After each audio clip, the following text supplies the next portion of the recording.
Well, if it seems like fewer teenagers are working during the summer, some government numbers show that's true. Yeah, USA Today looked at the Bureau of Labor Statistics numbers for July when most teenagers normally would be working in the summer. The numbers peaked in 1978 at 72% of teenagers working.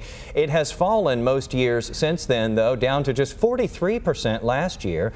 So we asked News 8's Marcus Moore to look into why, and he's here now to tell us what he found. What'd you find? Well, you know, first of all, that number you just shared is a staggering statistic, and it really does paint an interesting picture of how much things have changed. And there are a number of factors at play, and I'll get to that in just a second. But of course, we all remember our very first jobs as teenagers. I got fired from mine. True story, I got fired. It was moving mattresses into a new motel, and it just wasn't working out. So I got fired the same day I started. But I'm not alone. Look at this. Richard in Fort Worth says his first job was working at his father's gas station.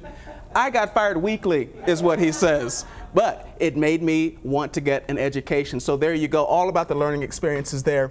A couple more tweets. Anna here worked at a funeral home.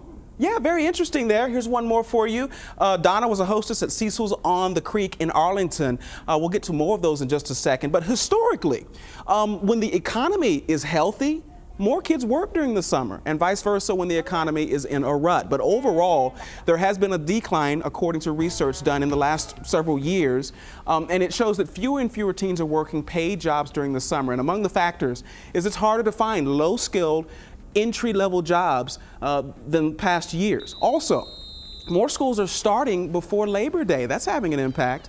And the Pew Research Center points out that many kids have enrolled in summer school, or they take part in unpaid community service work to meet graduation requirements or boost their college application. So experts believe all of that is at play, and it's affecting the number of teens who work during the summer. But really, I've had a great time reading some of the first jobs that people had as teenagers. Hector here, he worked as a meter reader. He says he got fired. And look at this.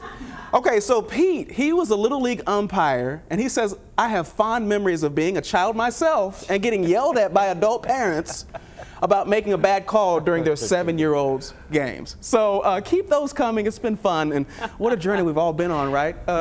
Jason and Marcus. Cynthia? Isn't that the truth? Yeah, those are pretty classic there. And we'll have to find out from Marcus another day. How do you mess up a job moving mattresses? Yeah, what'd you do, Marcus? Get fired from that. By the way, Marcus, my first job was at Burlington Coat Factory in the shoe department at Northtown Mall. Remember that mall? It was off of 635 and Forest Lane there. And I did not get fired from that job. What about you? I worked in the meat market. That was my first job at a Down in grocery store. Did you get fired? Yep. No, I did not. Marcus, I got fired from my first job. Right. Marcus isn't alone. I was a bag boy at a local grocery store in Indiana, and I got fired. Well, the producer says you're fired if you don't get to the forecast. Let's get to it then.